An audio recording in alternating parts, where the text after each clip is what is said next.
Bismillahirrahmanirrahim. Assalamualaikum warahmatullahi wabarakatuh. Halo teman-teman, saya Ardian di sini. Baik, pada kesempatan kali ini saya akan mencoba untuk menunjukkan ke teman-teman semua langkah-langkah untuk melakukan tracking sudah sampai sejauh mana progres pembuatan SIPP kita. Kemudian juga bisa untuk mengecek apakah pengajuan permohonan SIPP kita itu semua persyaratannya sudah lengkap dan sudah lolos verifikasi. Oke, langsung saja ke langkah-langkahnya. Yang pertama, jelas teman-teman masuk dulu ke browser.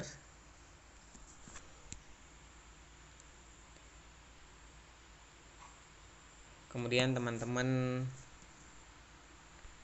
klik website perizinan ya.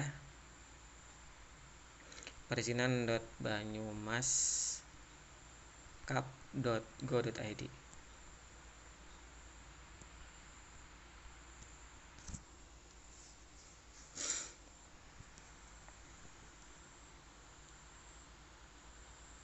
Oke, sudah masuk. Kemudian teman-teman scroll ke bawah.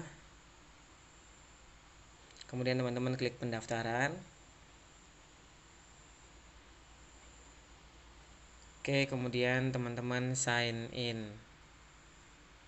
Ini kebetulan NIK-nya masih tersimpan, kemudian passwordnya juga masih tersimpan. Sekarang saya tinggal sign in.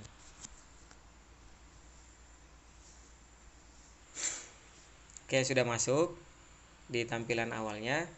Nah, kalau teman-teman sudah mengajukan permohonan atau sudah selesai upload persyaratan, kemudian teman-teman sudah klik simpan dan selesai.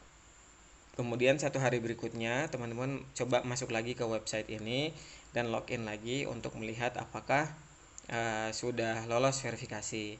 Yang pertama, teman-teman pastikan bahwa tidak ada pesan notifikasi. Pesan notifikasi itu ada di sini teman-teman, di tanda pesan ini. Nah, di situ setiap kali ada berkas yang tidak lolos verifikasi atau ada yang kurang, pasti akan ada pesannya di sini. Yang kurang itu di bagian mana? Akan saya tunjukkan contohnya, tampilan yang pesan atau pesan yang menunjukkan bahwa berkas yang kita ajukan itu ada yang salah atau ada yang kurang atau ada yang tidak tepat. Pesan yang akan muncul seperti ini teman-teman. Kalau misal ada notifikasi dari logo pesan, yang ini ya, ada notifikasi dari logo pesan 1 hari setelah kita melakukan proses upload. Jadi kalau misalnya ada berkas yang kurang, mereka akan mengirimkan notifikasi di logo pesan tadi bagian mana yang kurang. Nah, untuk kasus yang ini, yang setelah 1 hari melakukan proses upload dapat pesan yang bunyinya, mohon maaf untuk permohonan SIPP belum dapat kami proses karena surat keterangan KTP sudah tidak berlaku. Kebetulan rekan kita ini mengajukan permohonan dengan menggunakan surat keterangan KTP. Kemudian di situ ada kalimat lagi, silahkan melengkapi kekurangan persyaratan tersebut dengan mengirimkan file dokumen ke email kelengkapan.berkas@gmail.com dalam format PDF. Jangka waktu untuk melengkapi kekurangan tersebut adalah 5 hari sejak pesan ini dikirimkan. Jadi teman-teman punya kesempatan 5 hari sejak pesan ini dikirimkan untuk melengkapi berkas, dikirim ke kelengkapan.berkas@gmail.com dalam bentuk PDF. Kemudian di situ ditambahkan, mohon untuk tidak mengajukan permohonan ulang. Untuk keterangan lebih lanjut, silahkan hubungi nomornya sudah disediakan. Nah, setelah itu teman-teman silahkan mencari dokumen yang kurang itu untuk dilengkapi. Setelah dapat, teman-teman bisa kirimkan lewat email. Sederhana aja, misal contohnya seperti ini, dikirimkan ke kelengkapan.berkas@gmail.com. Selamat pagi, saya perawat dari rumah sakit mana, ingin mengajukan kelengkapan berkas KTP dalam bentuk PDF, terima kasih. Oke, kalau sudah sampai ke sana, ke tim verifikasi, nanti mereka akan membalas email kita yang bunyinya, terima kasih telah melengkapi kekurangan persyaratan. Untuk selanjutnya silahkan cek tracking menggunakan nomor registrasi yang telah diberikan oleh sistem untuk mengetahui prosesnya. Berikut kami lampirkan tata cara tracking. Nah, seperti itu kira-kira kalau teman-teman sudah mengirimkan berkas yang perlu dilengkapi ke alamat tadi, maka akan dibalas oleh sistem. Nah, selanjutnya bagaimana kalau dalam waktu 5 hari teman-teman tidak melengkapi berkasnya? Oke, kalau dalam waktu 5 hari yang sudah ditetapkan tapi teman-teman belum melengkapi persyaratan permohonan, maka tim verifikasi itu juga akan mengirimkan tim pengolah data itu juga akan mengirimkan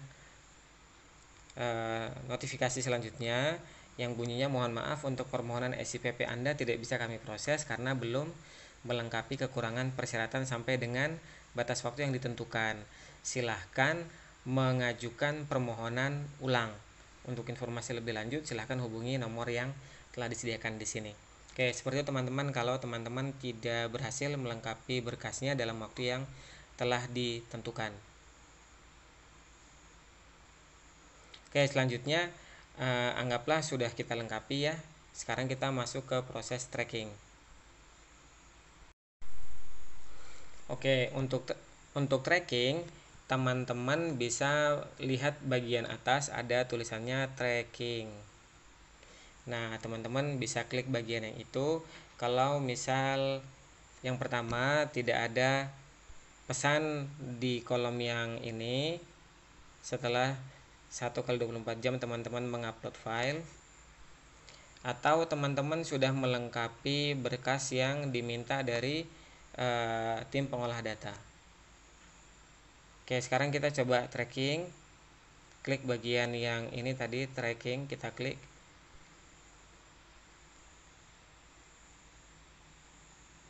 Di sana akan muncul data yang perlu kita isi untuk melakukan tracking.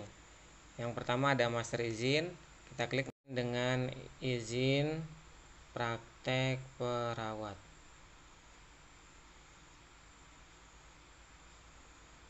Ini izin praktek perawat, tipe izinnya baru, klasifikasinya izin perawat,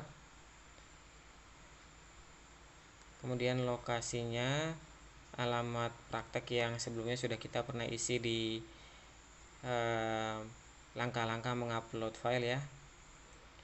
Kemudian setelah itu, setelah terisi semua, kita klik lihat. Ya, kita klik lihat. Nah, setelah kita klik lihat, maka akan muncul step by step verifikasinya. Mulai dari step 1, proses verifikasi permohonan surat izin praktek sudah lewat. Kalau udah tandanya hijau begini, berarti sudah lewat ya teman-teman. Step 2, kemudian step 3 ini memang seringnya hitam begini. Kemudian lanjut step 4, step 5, step 6, step 7, step 8, step 9, step 10 sampai step 10. Kalau kita lihat dari step pertama sampai step 10, ini step pertama tanggal 11, step 10 tanggal 16, jadi kira-kira hanya butuh waktu 5 hari sampai SIPP ini jadi. Jadi prosesnya sangat memudahkan ya teman-teman. Kalau sudah lolos bagian yang step 10 ini, teman-teman akan dapat SMS notifikasi bahwa SMS ke nomor HP ya, bahwa SIPP sudah jadi. Teman-teman diminta untuk masuk login ke alamat perizinan .banyumaskap.go.id untuk download SIPP-nya. Sangat mudah, jadi teman-teman bisa melakukan ini dari rumah sampai SIPP-nya jadi dan teman-teman bisa print sendiri. Begitu teman-teman langkah-langkah untuk melakukan tracking dan ngecek apakah berkas file kita itu sudah lolos verifikasi atau ada yang masih kurang, ada yang perlu dilengkapi. Seperti itu langkah-langkahnya. Oke, baik, sampai di sini dulu video kali ini. Silahkan mencoba, semoga bermanfaat. Like kalau Anda suka video ini dan jangan lupa subscribe. dislike kalau Anda nggak suka. Sampai ketemu di video berikutnya. Assalamualaikum warahmatullahi wabarakatuh.